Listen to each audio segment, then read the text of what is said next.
내 몸 안의 의사를 깨워라. 병을 낫게 하는 것은 자연이다. 인간은 원래 병을 치료하는 힘을 갖추고 있다. 진정한 의사는 내 몸 안에 있다. 내 몸 안의 의사가 고치지 못하는 병은 하늘이 내린 명의도 고칠 수 없다. 강의할 때 내가 강조하는 내용 중 하나다. 하지만 내가 만들어낸 말이 아니다. 바로 의학의 아버지라 불리는 히포크라테스가 한 말이다. 의성이라고까지 일컫는 히포크라테스는 왜 내 몸 안에 의사가 있다고 했을까? 왜 자연이 치유한다고 말했을까? 이제 잠자고 있던 그 의미를 깨워보자. 먼저 간단한 예를 통해 치유의 과정을 살펴보자. 살면서 살이 찢어져 보지 않은 사람은 아마 없을 것이다. 살이 찢어지면 어떻게 해야 하는가? 대부분 병원에 가서 꿰매야 한다고 말할 것이다. 의료인은 말할 것도 없고 자연요법을 주장하는 이들 역시 크게 다르지 않다. 그렇다면 내 아이가 장난치다 소가죽 가방에 칼집을 내어 찢어졌을 때 잘 꿰매 놓으면 붙을 거라고 생각하는가? 물론 그땐 아니라고 답한다. 마찬가지로 사람들은 넘어져서 부러진 뼈를 붙이려면 병원에 가서 석고붕대를 해야만 한다고 믿는다. 그럼 부러진 통닭 뒷다리를 석고붕대로 감아 놓으면 붙을까? 당연히 말도 안 된다고 여길 것이다. 둘 다 뼈인데 왜 그럴까? 그 차이는 생명의 유무에 달려 있다. 살아있는 생명체에는 손상된 피부와 뼈를 아물게 하는 힘이 있다. 혈관 수축, 응고, 주변 세포에서의 재생 또는 새로운 조직의 생성이 일어나고 멀리서 면역세포를 만들어 보내기도 하면서 세포 재생에 필요한 영양 물질을 보내기도 한다. 이런 복잡한 과정을 통해 세포가 재생되어 살이 채워지고 뼈가 붙는다. 살을 차오르게 하고 뼈를 붙게 만드는 것은 누구인가? 병원의 의사인가? 당연히 아니다. 그들은 벌어진 살을 아물게 하고 부러진 뼈를 붙일 능력이 없다. 치유를 결정하는 것은 꿰매는 것도 아니고 부목을 대는 것도 아니다. 바로 내 몸 안에 살아 숨쉬는 생명력 그 자체다. 열을 내어 면역세포를 증강시키고 침입자 세균의 힘을 떨어뜨리고 하루에 수천 개씩 암세포가 만들어지지만 이를 고치거나 제거하는 것도 내 몸 안의 의사다. 식욕을 떨어뜨려 먹지 못하게 하고 기운을 떨어뜨려 나돌아 다니지 못하고 쉬게 하고 기침 반응을 일으켜 가래를 배출시키고 설사를 일으켜 몸 안으로 들어온 독소를 배출시키는 것도 다 생명력, 즉 내 몸 안의 의사가 처방하고 스스로 조치한 것이다. 피부를 아물게 하는 힘, 뼈를 붓게 만들고 열을 내어 식욕과 기력을 떨어뜨리고 면역세포를 만들어내고 소화시키고 해독하고 근육을 움직이게 만드는 힘은 오직 살아있는 생명체 내 몸 안에만 있다. 이 힘이 치유하는 힘, 즉 치유력이다. 그 때문에 우리 몸 안에 의사가 있다고 예성이는 자신 있게 선언했다. 생명력, 즉 자연이 바로 의사인 것이다. 자연 치유력은 오직 생명을 부여받으면서 함께 잉태된다. 그 힘은 누가 주는 것도 아니요. 외부에서 만들 수 있는 것도 아니다. 외부에서 누군가 스위치를 켜서 작동시킬 수 있는 것 또한 아니다. 스스로 생성되고 저절로 작동한다.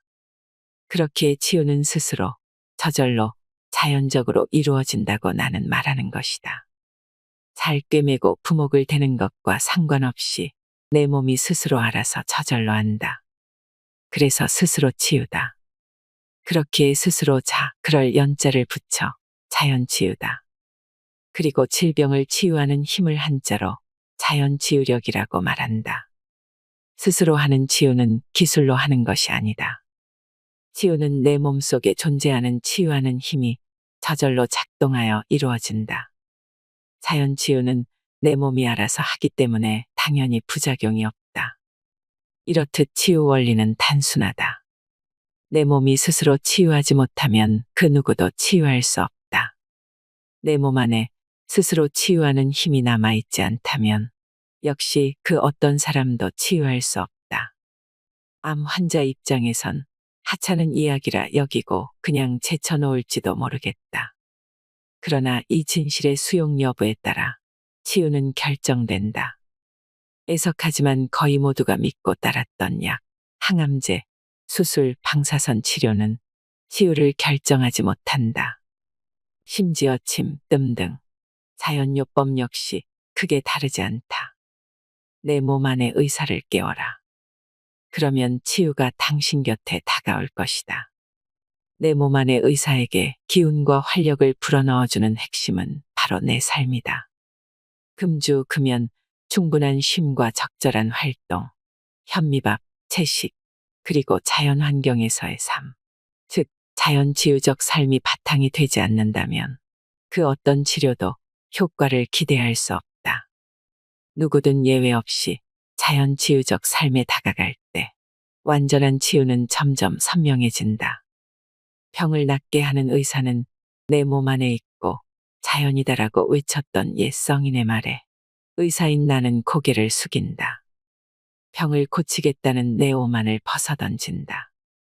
이제 몸속에 있는 의사, 즉 자연을 인식하고 깨울 때 치유된다고 내 환자에게 속삭이려 한다. 내 몸이 최고의 의사다의 저자 임동규 전문의는 병원을 운영하던 중 질병은 잘못된 생활 습관에서 오며 질병 치유는 환자 스스로 그런 습관을 교정할 때 치유된다는 자연 치유에 대한 깨달음을 얻었다고 합니다. 이후 현미밥 채식과 건강한 생활 습관을 유지하면서 환자와 일반인을 상대로 자연 치유를 소개합니다. 내 몸이 최고의 의사다의 책을 읽으며 저는 정말 놀라움을 금치 못했습니다. 저는 평소 곤도 마코토의 책과 존 맥도걸 박사가 쓴 책, 의사의 반란이라는 책을 쓰신 신우섭 원장님을 좋아하는데요. 내 몸이 최고의 의사다라는 책에 제가 추구하는 내용이 가득 담겨 있었기 때문입니다. 인생의 품격 채널을 구독해 주시고 영상을 자주 보셨던 분들은 잘 아실 테지요. 또 한 명의 양심 의사를 만나게 되어 참으로 기뻤습니다. 내 몸이 최고의 의사다라는 책은 평소 건강도서에 관심이 많으셨던 분들은 잘 아실 겁니다. 건강하게 오래 살기 위해 알아야 할 이야기. 오늘도 함께 해주시면 좋겠습니다. 진정한 의사는 내 몸에 있다. 정말 병원에 가야만 나을까? 현대를 사는 환자들은 병원에 가야 의사에게 치료받아야 병이 낫는다고 생각한다. 자식이나 손자를 병원에 데려가지 않으면 무슨 큰일이라도 저지른 듯 야단이다. 다른 한편에선 병원에 가봐야 병은 고치지도 못하면서 돈만 챙긴다고 투덜댄다. 생각 있는 의사라면 자신이 고칠 수 있는 병이 별로 없다고 넋두리한다. 투덜대고 넋두리할 것이 아니라 조금만 더 깊이 생각해보자. 정말 병원에 가야 낫는다고 생각하는가? 병원에서 나을 수 있는 질병은 얼마나 될까? 나는 가정의학과 전문이지만 생각이 잘 나지 않는다. 무엇이 있을까 좀 더 생각해보니 교통사고 등 생명이 위급한 긴급 상황의 처치 정도가 떠오른다. 그런데 병원에서 수술을 받고 치료받으면 끝일까? 예를 들어 맹장염에 걸려 수술을 해야 한다고 치자. 수술 전이나 후에 아무렇게 먹고 과로하고 잠도 제대로 못 잔다면 수술 결과는 어떨지 뻔하다. 만약 술까지 마신다면 미친놈 소리 듣기 십상이다.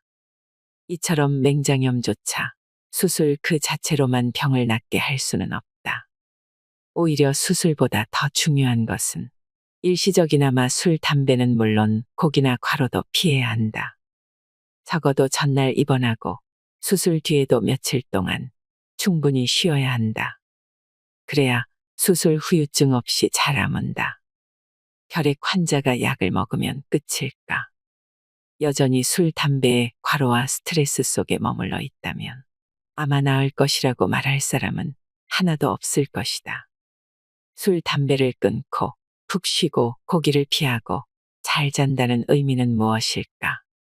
바로 자연 치유력을 깨우는 행위이자 내 몸 안의 의사로 하여금 치유 과정에 나서도록 돕는 행위다. 이것이 잘 작동하면 상처는 빠르게 아문다. 그러나 이 행위가 생략되면 아무 소용이 없다. 명의도 소용없고 수술이 잘 되어도 소용없다. 만약 수술을 하고도 여전히 술과 고기를 먹고 잠도 제대로 못 자면서 과로와 스트레스에 자신을 내던진다면 아무리 잘 꿰매고 잘 붙이고 항생제를 들이부어도 소용없다. 이렇게 자연 치유력을 돕기는커녕 방해한다면 상처가 아물지 않는 것은 당연하고 꿰맨 상처는 골물 것이며 재수술하지 않으면 그나마 다행이다. 정리하면 수술을 하거나 안 하거나 그 어떤 선택을 하든 진정으로 치유를 원한다면 누구든 반드시 지켜야 할 원칙이 있다. 거지든 부자든 환자든 의사든 예외는 없다. 치유로 이끄는 대원칙은 치유의 길을 벗어나지 말아야 한다는 점이다. 치유의 길이란 내 몸 안의 의사, 즉 자연 치유력을 방해하지 않고 돕는 일이다. 단식 또는 현미채식, 충분한 쉼, 그리고 마음을 이완시키면 우리 몸은 알아서 저절로 치유한다. 이처럼 치유적 삶을 살면 자연 치유력은 회복되어 그 어떤 병도 저절로 치유된다. 그럼에도 불구하고 우리는 여전히 수술이나 약에만 목숨을 건다. 한 번이라도 건너뛰면 무슨 큰일이라도 벌어진 듯 야단이다. 반면 현미밥을 오래 씹고 적당히 움직이며 과로를 줄이라는 처방은 귓등으로도 안 듣는 환자가 많다. 바로 이런 태도야말로 질병을 키우는 가장 큰 원인이다.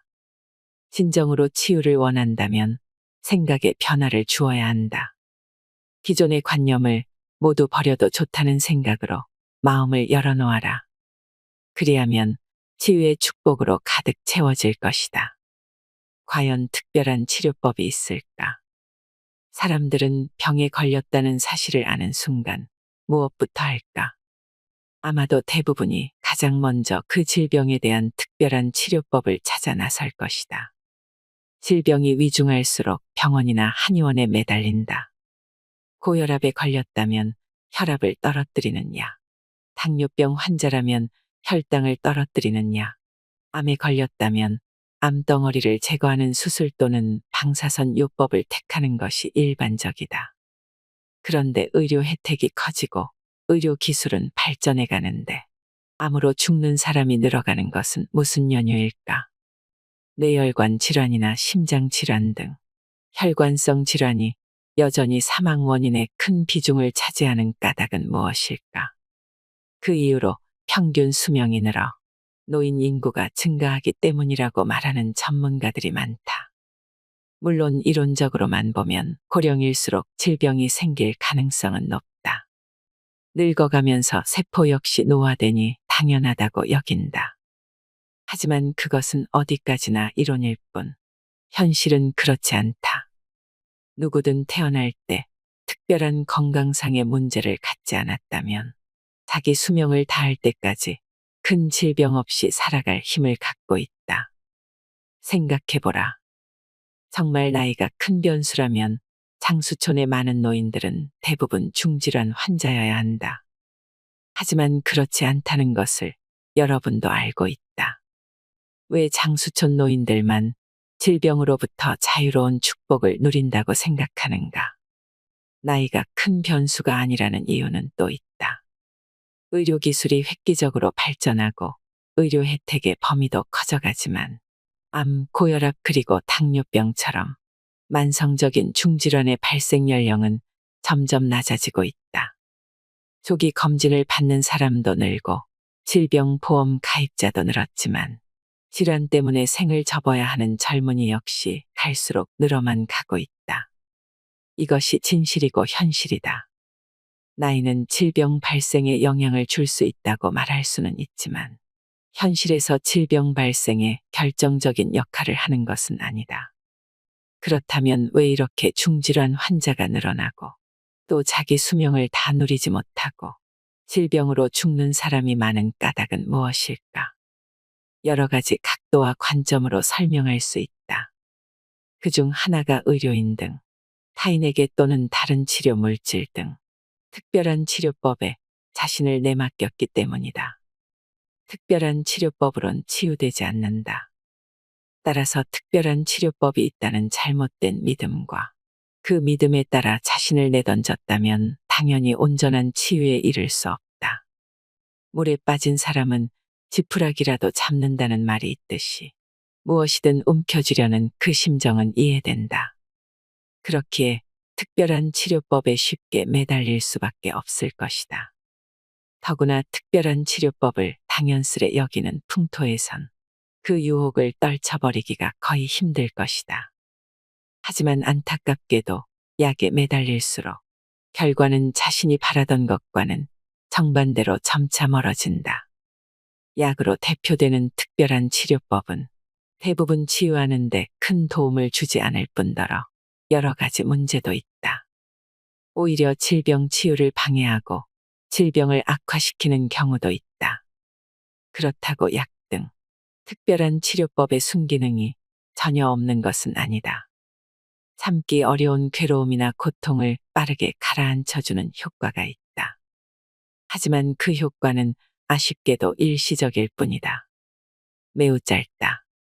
더 큰 문제는 특별한 치료법에 의존하고 나서부터 질병이 더 진행된다는 점이다. 고통 등 증상의 악화는 물론 질병 자체가 더 진행되고 후유증과 합병증 발생 강도가 더 커진다. 그렇기에 의료 기술을 만끽하는 현대인일수록 암, 뇌혈관 질환, 심장병, 당뇨병 등으로 사망하고 있는 것이 지금의 현실이다. 병은 저절로 치유된다. 낫기 위해 애쓰지 마라. 일반적으로 병에 걸리면 무언가 해야 한다는 생각에 사로잡힌다. 특히 중한 병인 경우 집안이 감당하기 어려울 정도의 비용도 마다 않고 지불해가면서 특별한 치료에 매달린다. 결과가 좋으면 그나마 다행이지만 안타깝게도 대부분 돈은 돈대로 날리고 건강은 더 악화된다. 의료기술이 발전해도 의료비가 증가해도 마찬가지다. 왜 그런가? 나는 그 이유가 치유 원리를 이해하지 못하고 무작정 덤비기 때문이라고 생각한다. 간혹 말기암 환자가 완치되었다는 반가운 소식을 접한다. 그들을 암에서 완전히 벗어나게 해준 것은 우리가 잘 알고 있는 항암 치료법이 아니다. 이제부터 어떻게 해야 병이 낫는지 그 원리를 살펴볼 것이다. 이 치유 원리를 이해하고 올바로 받아들인다면 어떤 질병이든 어떤 환자이든 치유로 이끌 수 있는 지혜를 얻을 것이다. 살아있는 생명체에는 피부를 아물게 하는 힘, 뼈를 붓게 만드는 힘, 감기 바이러스를 이기는 힘, 암세포 발생을 억제하고 제어하는 힘이 있다. 이 힘이 치유하는 힘, 바로 치유력이다. 이 힘은 살아있는 생명체에만 있다. 죽은 시체에는 이 힘이 없다. 따라서 아무리 좋은 약을 바르고 먹여도, 아무리 정교하게 꿰매고 붙여주어도 죽은 시체의 살과 뼈는 붙지 않는다. 100번 양보해서 상처를 꿰매야 하고 부목을 대야 한다고 치자.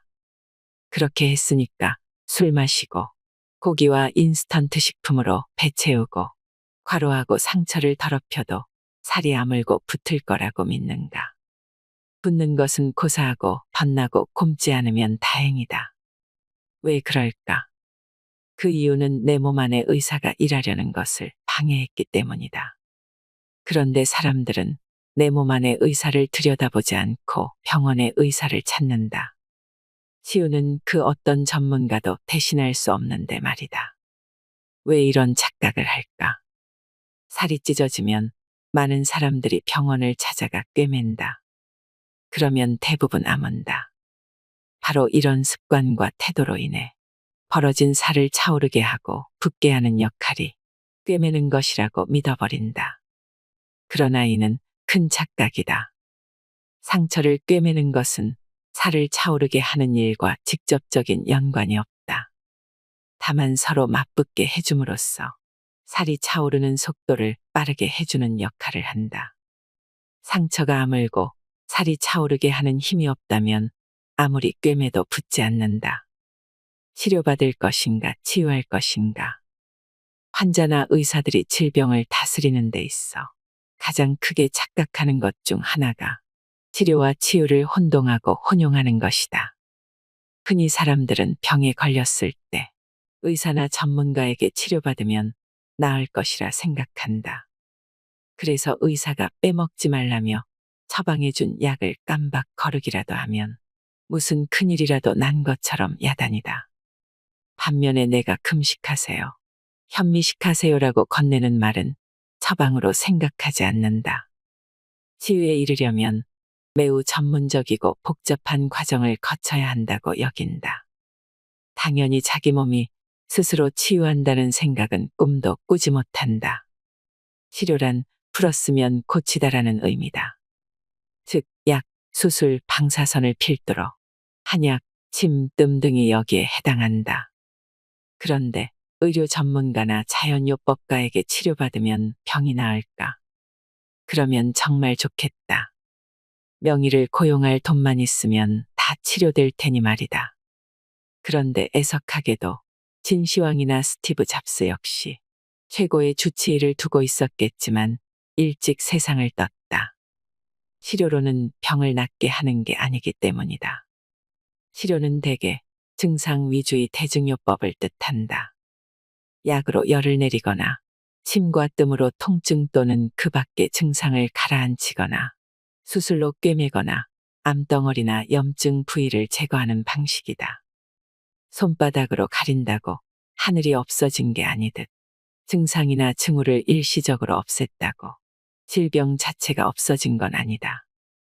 예를 들어 고혈당이나 고혈압을 약으로 다스렸다 해서 당뇨병과 고혈압이 치료된 것인가? 암덩어리를 잘라내거나 항암제나 방사선으로 제거했다고 암이 완치된 것인가? 심한 빈혈 환자에게 수혈한다고 해서 빈혈이 치료된 것인가? 감기 환자의 열을 해열제로 떨어뜨리면 감기 바이러스는 사라진 것일까? 침뜸 덕분에 상처 부위의 통증이 완화되었다고 바로 이전처럼 몸을 무리하게 사용해도 괜찮을까? 당연히 아니다. 치료를 받고 증상을 가라앉힌 뒤에 옛 생활 그대로 지낸다면 다시 도진다. 아니, 시간이 흐르면 다시 원상태가 되거나 오히려 더 심한 상태에 놓이게 된다. 혈당과 혈압은 오르고 암은 더 번질 때가 많다.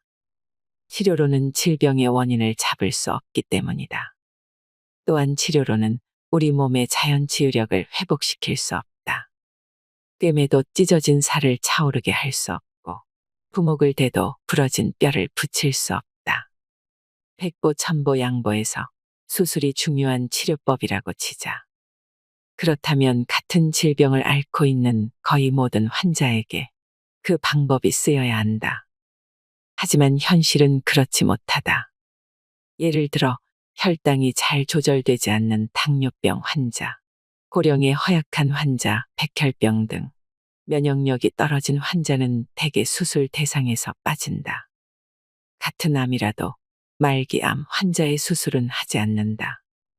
피부를 꿰매는 봉합술 과정에서 가끔 쇼크를 일으키는 경우도 있으니 하물며 전신마취에 의한 수술은 우리 몸에 엄청난 스트레스다. 따라서 이런 스트레스를 이기고 수술 결과가 좋아지려면 우리 몸에 충분한 자연 치유력이 존재해야 한다. 당뇨병 환자의 살은 잘 아물지 않는다. 왜냐하면 살을 아물게 하는 자연 치유력이 훼손되었기 때문이다. 그런 환자에게 수술은 더 큰 화를 자초한다는 걸 의사도 알기 때문에 혈당 조절이 될 때까지 수술을 미루는 것이다. 따라서 자연 치유력이 떨어진 경우 의사들은 수술을 꺼린다. 당연한 이야기겠지만 수술로 면역력이 높아지지 않기 때문이다. 오히려 면역력을 떨어뜨릴 뿐이다. 따라서 비록 떼어내고 싶은 커다란 암덩어리가 눈에 보여도 말기암 환자에게 커다란 스트레스를 주는 수술을 할 수 없다. 그런데 아이러니하게 수술, 항암제, 방사선 치료조차 시행할 수 없을 정도로 의사들이 포기한 말기암 환자는 지금도 멀쩡하다. 그런 치료법 대신 근본적인 치유법을 택했기 때문이다.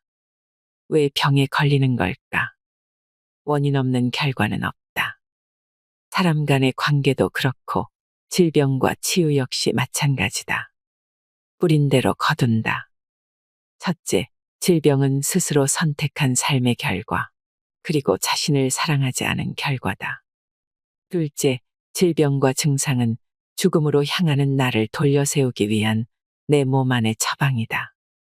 따라서 질병을 기회이자 축복으로 여기고 질병을 고마워하고 두려워하지 말아야 치유에 이른다.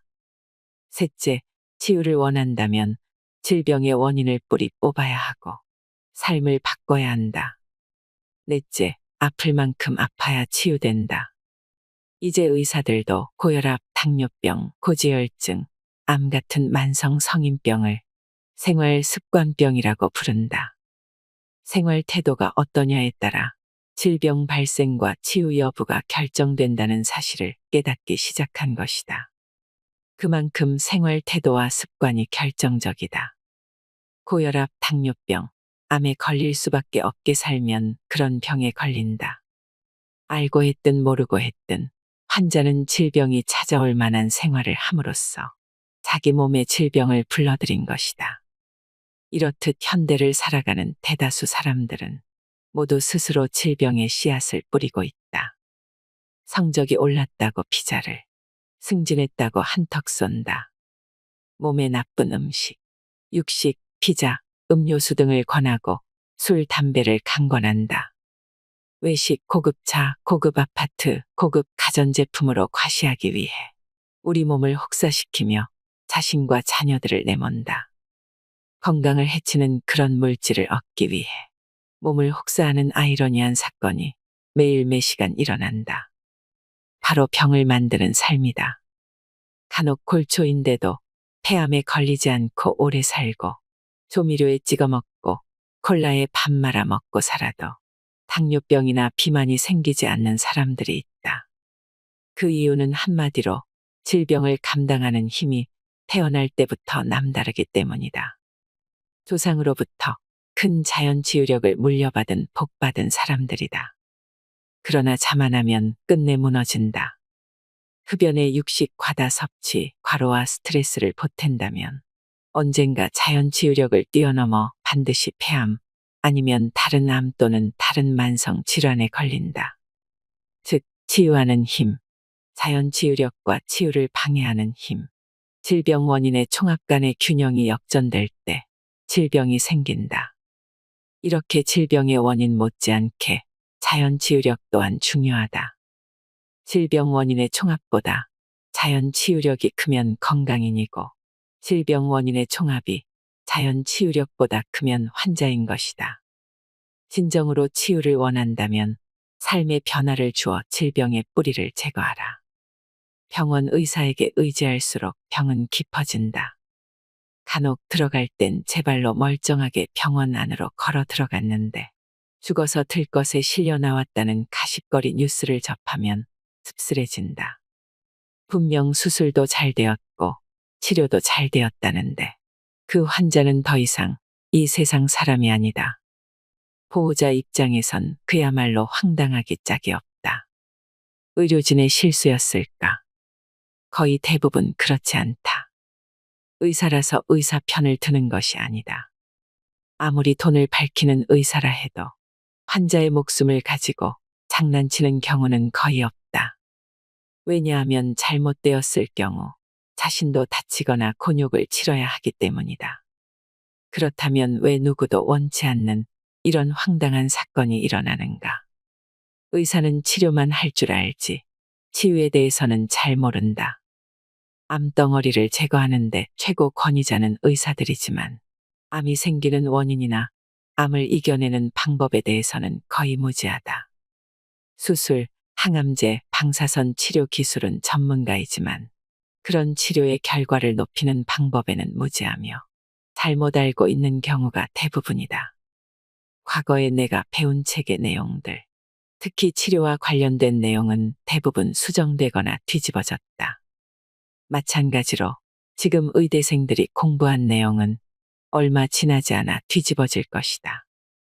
의사들이 내리는 처방에 어떤 부작용이 있는지, 왜 황당한 사건들이 생길 수밖에 없는지 살펴보자. 당뇨병 환자에게 보리밥을 먹으라고.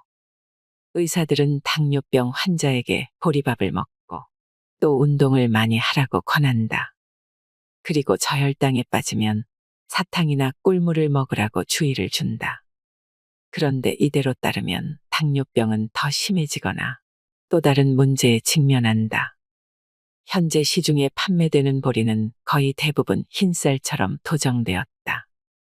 게다가 보리는 소화가 빨라 혈당이 빨리 오르고 배가 쉬 꺼져 또 다른 간식거리를 찾게 만든다. 또 운동을 많이 하면 좋을 줄 알지만 아니다. 운동이 지나칠수록 저혈당에 잘 빠진다. 그때마다 꿀물을 먹거나 다음 끼니 때 밥을 더 먹어야 하고 그 결과 혈당은 더 오르고 그러면 다시 인슐린이나 혈당약 용량이 늘어나고 다시 저혈당에 빠지면 사탕이나 꿀물을 마시고 이런 악순환에 놓인 경우를 가끔 본다. 30년 이상 현미밥 채식과 테니스, 등산 등의 운동을 나름 열심히 해왔으나 신장과 눈 신경으로 합병증이 번져 이젠 거의 회복이 어려운 인슐린 의존형 당뇨병 환자가 생각난다.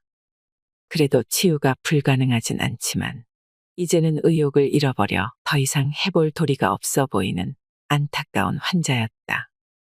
자신은 의사의 말을 잘 들어왔고 심지어 좋다는 자연요법도 다 해봤는데 지금 이 상황에 놓인 데 대한 분노와 원망이 깊다. 그래서 치유는 더 어렵다. 의사로서 참으로 안타깝고 미안하다. 갱년기 여성에게 양약의 보약이었던 호르몬 대체요법. 10여 년 전쯤만 해도 폐경기 여성에게 호르몬 대체요법은 의학계에서 보약으로 취급될 정도로 열렬히 환영받은 적이 있다. 에스트로겐 보충을 받은 여성은 그렇지 않은 여성에 비해 심혈관 발생 위험이 50%나 감소된다. 나쁜 콜레스테롤인 LDL 콜레스테롤 수치는 감소시키고 좋은 콜레스테롤인 HDL 콜레스테롤 수치는 증가시켜 동맥경화증 예방에 도움이 된다. 폐경 여성의 골다공증을 예방, 치료하고 엉덩이뼈 골절 위험을 50%까지 감소시키고 치아 소실을 예방하고 골다공증이 있어도 더 이상의 골 소실을 방지하고 골밀도를 증가시킨다. 따라서 호르몬 대체요법은 위험에 비해 이점이 훨씬 많은 치료법이다. 하지만 최근 신문과 방송에서 소개하는 연구 결과는 이와 정반대다. 복합 호르몬요법, 유방암 위험 높아. 호르몬 대체요법, 난소암 위험 높아져. 호르몬 대체요법, 대장암 진단 지연시켜. 호르몬요법, 초기의 심장마비 위험 급증. 호르몬 대체요법, 천식 유발 위험. 호르몬 대체요법, 치매 위험 2배.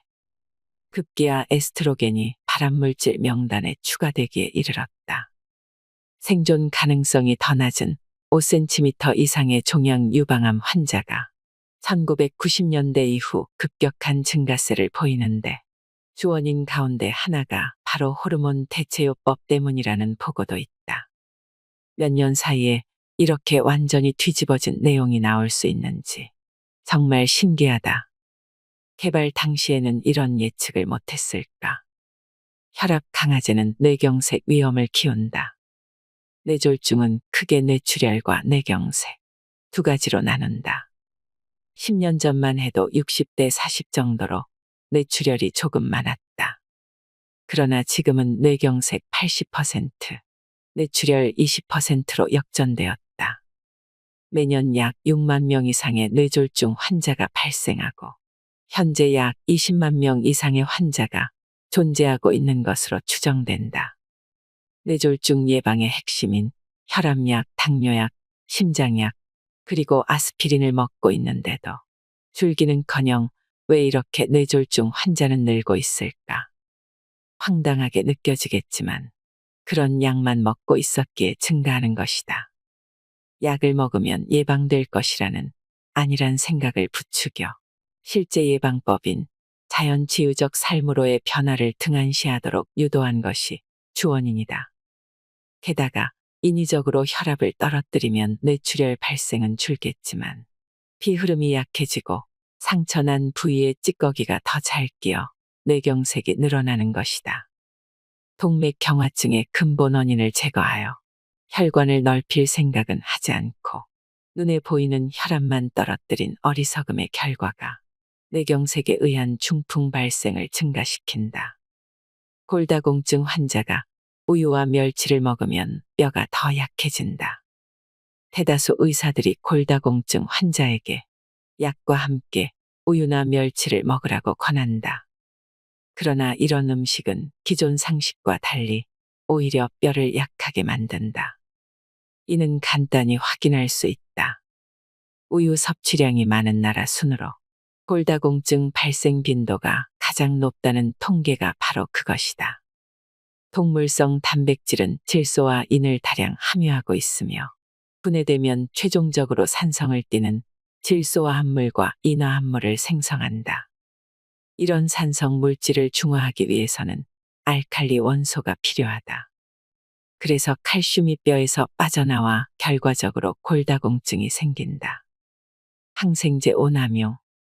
한 언론 조사에 따르면 가벼운 감기 증상에 대한 항생제 처방률은 약 48.9%로 2명 중 1명꼴이고 이비인후과의 경우에는 무려 86.7%가 항생제를 처방한다는 충격적인 보고가 있었다. 이렇게 항생제의 오남용은 내성균만 키워 다시 우리에게 해를 끼친다.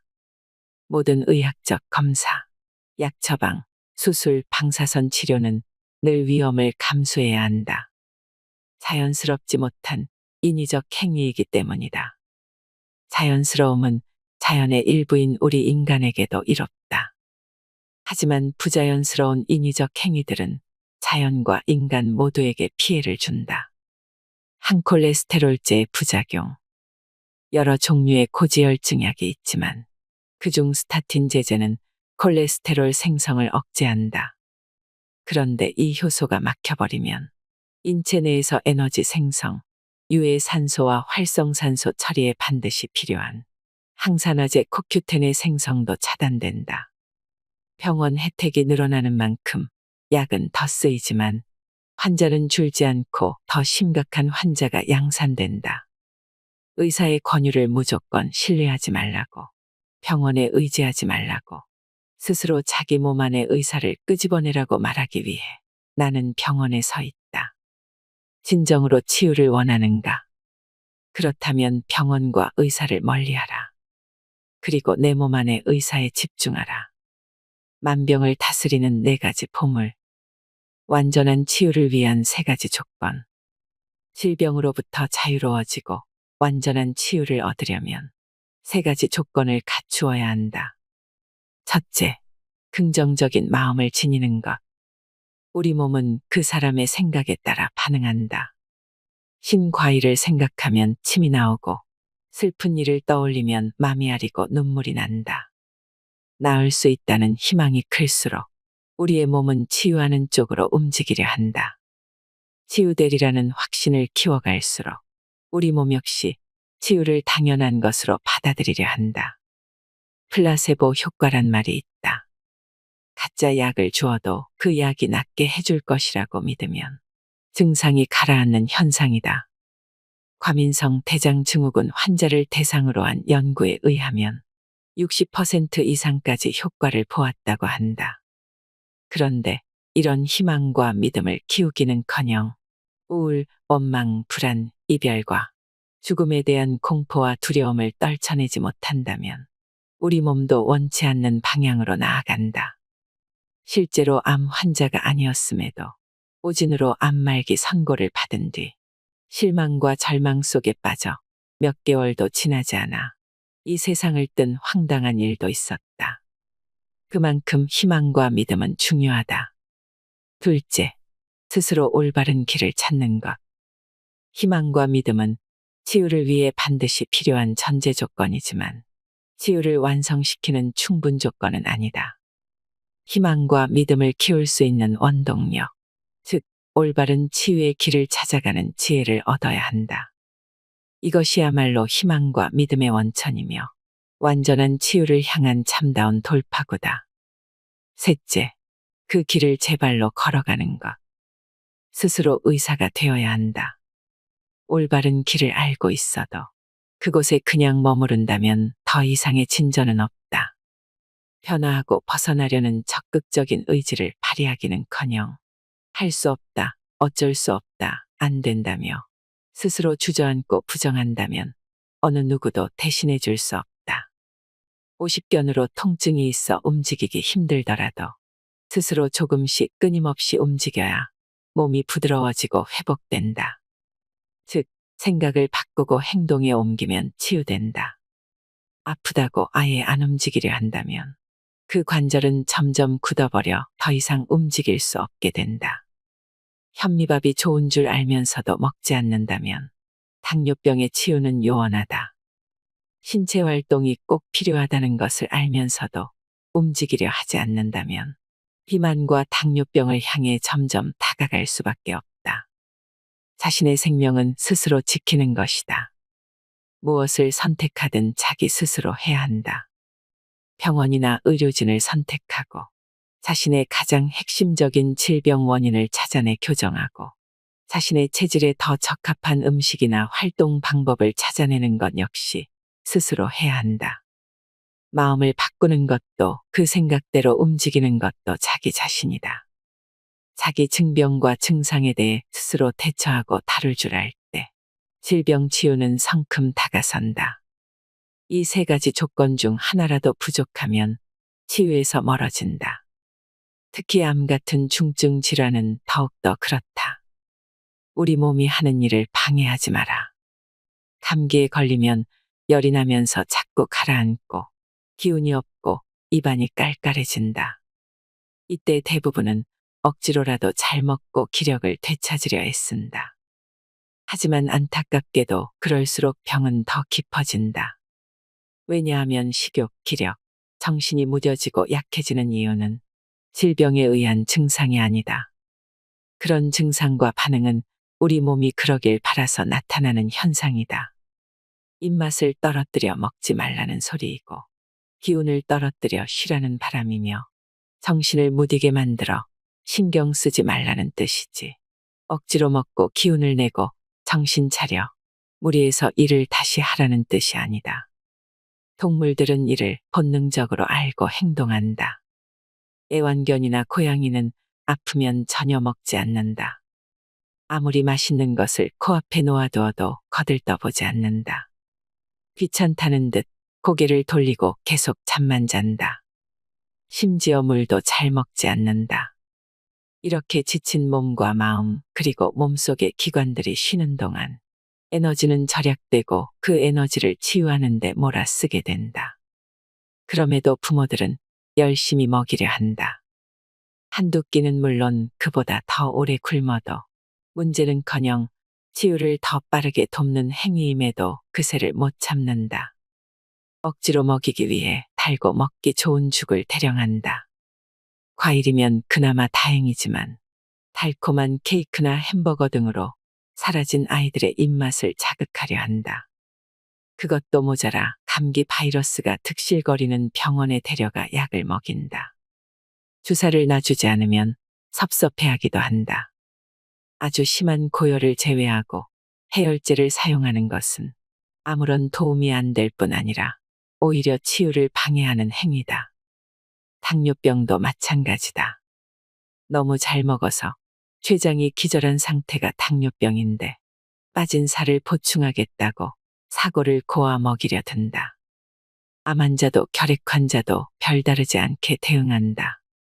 그런데 이런 대책은 대부분 치유를 방해한다. 감기는 대개 하루 이틀 굶고 이불 뒤집어 쓴 채 푹 쉬면 끝난다.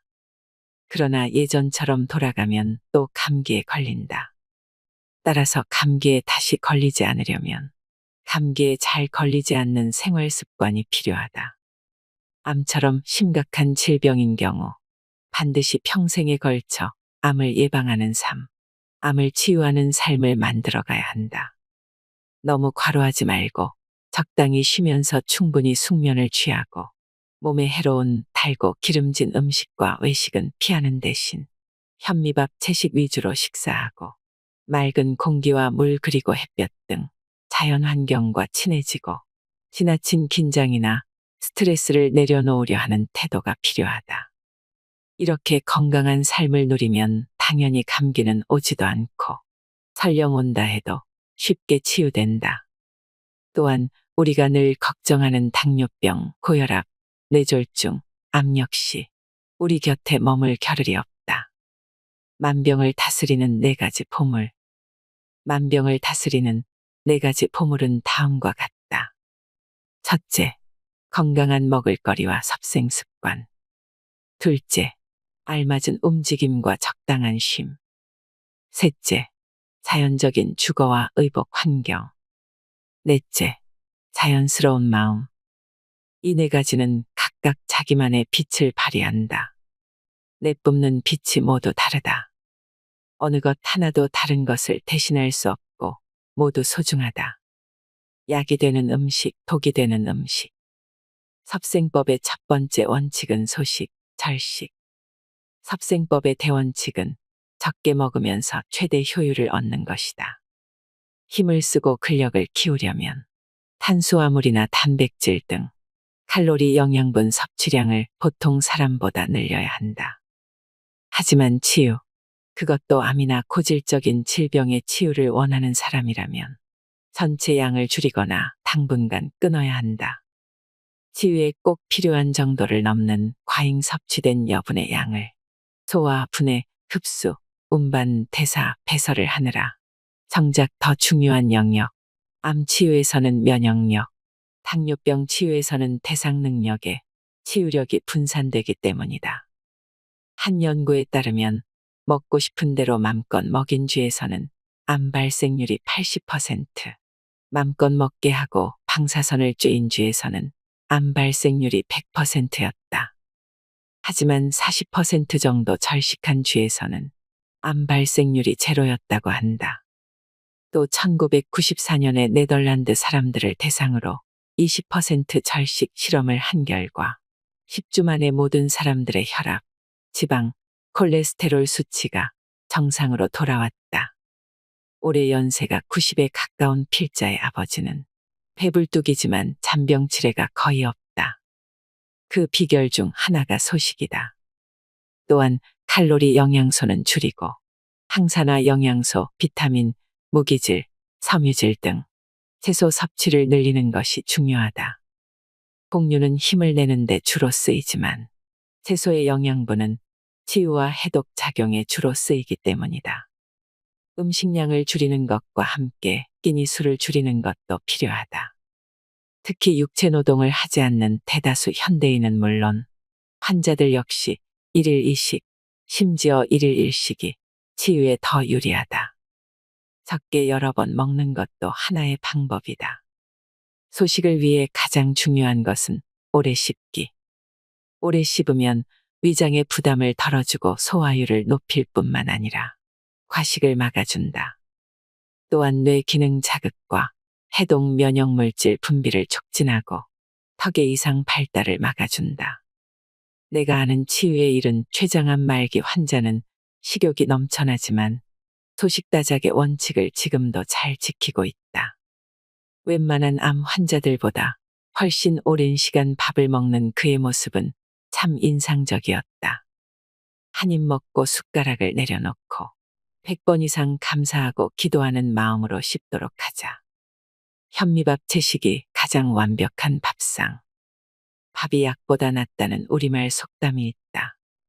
도전기가 개발되기 전까지 밥은 모두 현미밖에 없었고 주로 채식이었다.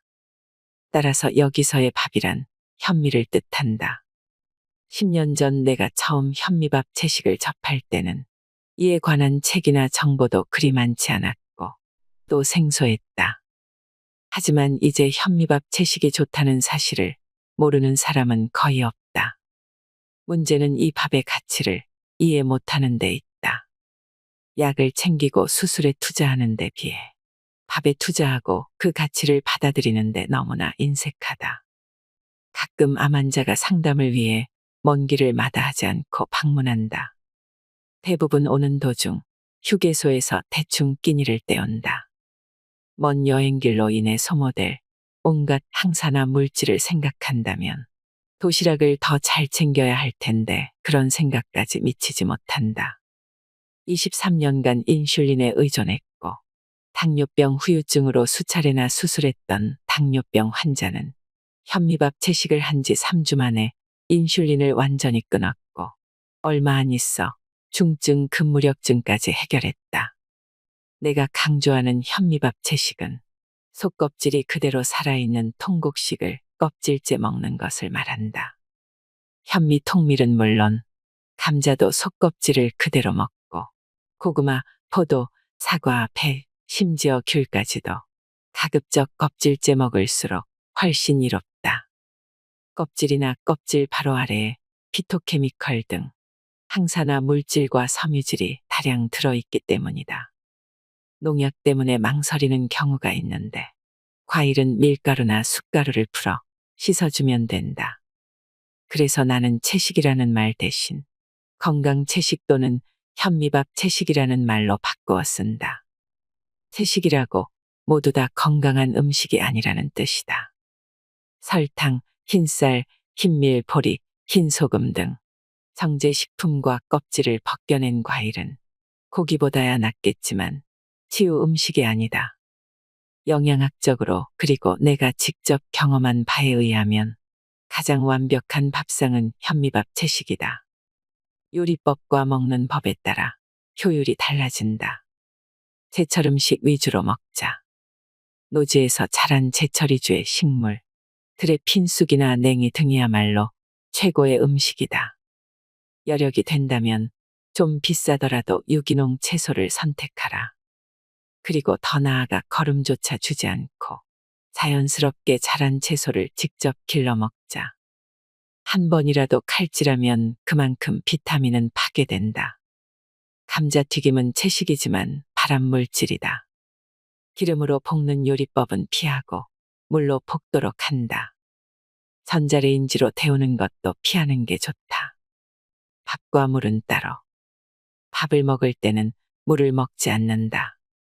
혹시 물 또는 국물이 먹고 싶다면 밥보다 먼저 먹는다. 밥 반찬 따로. 오래 씹으려면 밥과 반찬을 따로 먹어야 한다. 그런 면에서 비빔밥은 좋은 음식이 아니다. 따로 먹으려면 연하게, 덜 짜게, 덜 맵게, 덜 시게, 향이 덜하게 간하는 게 좋다. 가급적 국물 없는 요리를 하라. 국물 음식을 섭취하면 위에서는 물이 먼저 흡수되고 건더기가 위에 오래 머물러 있어 부담을 준다. 통곡식, 마른 음식, 국물 없는 음식이나 건더기 위주 음식이 더 바람직한 이유다. 쉽지 않고 그냥 쉽게 넘어가는 흰밥이나 부드러운 흰 밀가루, 빵과 국수, 그리고 국물에 밥을 말아 먹는 것은 되도록 피하자. 식품 배합법. 소화 시간이 서로 다른 채소와 과일은 따로 먹는 게 좋다. 과일을 먹으려면 저녁 또는 아침을 과일식으로 아예 대체하든가 아니면 식사하기 1시간 이전에 먹어 과일을 충분히 소화시킨 뒤 식사한다. 특히 포도는 위가 빈 상태에서 단독으로 먹고 과일은 가급적 한 가지씩 먹도록 하자. 소박하게 그러나 골고루 다양하게 먹어야 한다. 골고루 먹으라는 것은 한 끼에 지나치게 많은 반찬과 음식을 먹으라는 뜻이 아니다. 한 주 내내 똑같은 반찬, 똑같은 부위나 종류만 먹지 말라는 뜻이다. 부위별, 뿌리와 줄기, 잎, 열매, 꽃 등 종류별, 곡류, 콩류, 채소류, 버섯류, 해초류, 견과류 등 색깔별로 다양하게 먹는 게 중요하다. 한 끼 반찬 가짓수는 많을 필요가 없다. 상다리 휘어지는 진수성찬은 현대인에게 병만 안겨줄 뿐이다. 알맞은 온도로 먹어야 한다. 뜨거운 차를 좋아하는 중국인은 식도암 발생률이 높다. 산 음식을 자주 먹으면 음식을 데우는데 힘이 낭비되며 위장을 마비시키고 위장 혈액 순환을 떨어뜨려 배탈이나 설사 등 위장 질환이 발생한다. 그러므로 지나치게 뜨거운 것은 식혀서, 차가운 것은 살짝 데우거나 입속에 잠깐 머금어 온도를 높인 뒤 삼킨다. 규칙적으로 먹고 간식을 피하고 밤늦게 먹지 마라. 위장이 완전히 비어 있지 않은 상태에서 먹는 간식은 이전 음식의 소화까지 지연시킨다. 이로 인해 이전 음식은 따뜻한 뱃속에서 발효가 일어나 술 마신 효과가 생긴다. 밤은 재충전과 치유에 집중하는 시간이고 몸과 마음 그리고 위장도 쉬는 시간이다. 쉬어야 할 때 야식이 들어오면 자연 치유력은 크게 손상을 입는다. 마지막 단계로 생식량을 늘리자. 양념이나 요리를 최소로 한 자연 그대로의 재료에서 참맛을 느낄 때 치유는 성큼 다가온다. 생식은 자연 그 자체이며 자연과 생명의 기운이 온전히 들어있다. 처음부터 모두 생식으로 바꾸는 일은 쉽지 않을 뿐더러 바람직하지도 않다. 화식 비율을 점차 줄여가는 단계가 필요하다. 최고의 약은 자연치유적 음식. 푸짐한 밥상을 당연하다는 듯 받아들인 암 환자보다 잔반이라도 먹을 수 있음을 감사하게 받아들인 암 환자가 더 잘 낫는다는 말이 있다. 음식보다 먹는 태도가 치유에 더 큰 역할을 한다. 7년 차 된 위암 환자는 채식병원에서 내주는 음식이 약이다 믿으며 무조건 감사한 마음으로 먹고 다른 음식은 일체 입에도 대지 않았다고 한다. 그런 태도가 건강한 모습을 되찾고 유지시켜준 중요한 요인임에 분명하다. 절식하면서 낮에 즐거운 마음으로 충분히 움직이고 감사한 마음으로 밥을 먹는다면 밥투정은 사라지고 치유의 길로 나아간다. 먹고 살아있다는 것 자체에 감사하라. 이렇듯 무엇을 어떻게 먹느냐에 따라 약이 되기도 하고 독이 되기도 한다. 약이 되는 음식이란 한마디로 탐욕이 배제된 자연의 음식이며 단순한 음식이며 소박한 음식이며 자연에 감사하는 마음으로 먹는 음식이다. 우리는 이런 음식과 섭생 태도를 자연치유적 방식이라고 부른다. 자연치유적 음식. 그것은 입으로 들어가는 최고의 약이다. 그래서 음식으로 고치지 못하는 병은 약으로도 고칠 수 없다고 말하는 것이다. 여러분, 치유하는 힘은 자연에 있고 내 몸 안에 있습니다. 내 몸 안의 의사에게 기운과 활력을 불어넣어주는 핵심은 바로 내 삶입니다. 금주, 금연, 충분한 쉼과 적절한 활동, 현미밥 채식 그리고 자연 환경에서의 삶. 즉, 자연치유적 삶이 바탕이 되지 않는다면 그 어떤 치료도 효과를 기대할 수 없을 것입니다. 병을 낫게 하는 의사는 내 몸 안에 있고 자연에 있다라는 말을 꼭 기억하세요. 소중한 시간, 오늘도 함께 해주셔서 감사드립니다. 이상으로 인생의 품격이었습니다. 하루하루 당신의 품격이 더 빛나길 바랍니다.